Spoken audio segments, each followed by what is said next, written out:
Championship Timbers here.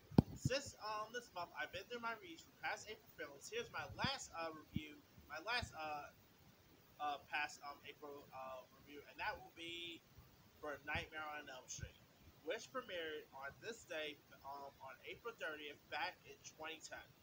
Pretty much the movie is about 11 years old now. Now, this film, of course, is a remake of the classic Nightmare on Elm Street that was directed by the late great Wes Craven. This time around, this film was directed by Samuel Bayer. It was produced by Michael Bay, who a year before gave us the Friday the 13th remake, which was actually pretty good. Now, I will say, now I know the Nightmare on Elm Street remake gets so much hate. I would say this right now, while it's not that good, it's not, especially not as good as the original. It's not as bad as most people actually.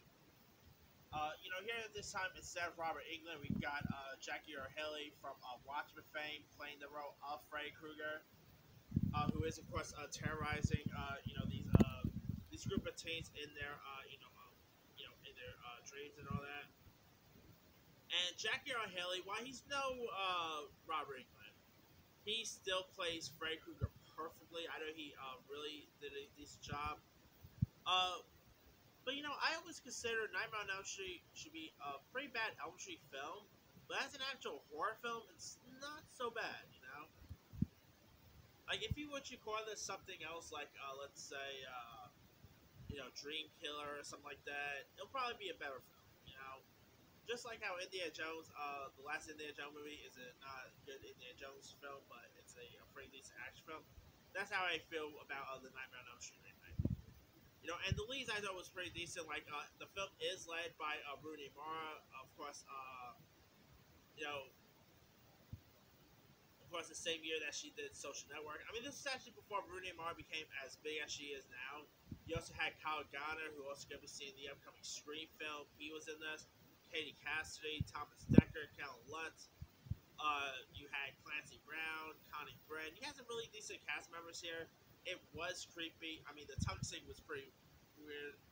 This isn't even as this Frank Krueger was not as comedic as the Robert Englund one either.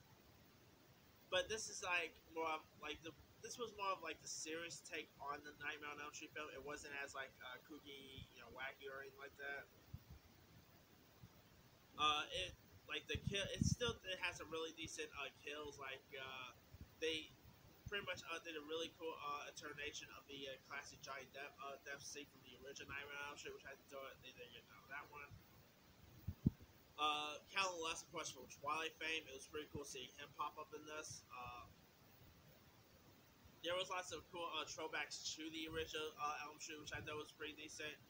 And sadly, this ends up becoming the last time we get to see an Elm Street movie. God knows if we're ever going to get another one, but I thought Michael Bay's Planet Dune, of course, the same company who gave us, the Friday the 13th remake, they did an okay job with this. I mean, if you guys have not really seen the Nightmare on Elm Street remake, like I said, it's not a good Elm Street film, but as an actual horror film, it's not so bad. I don't know if that makes any sense or not, but yeah, I mean, it's I don't think it's as bad as most people make out to me.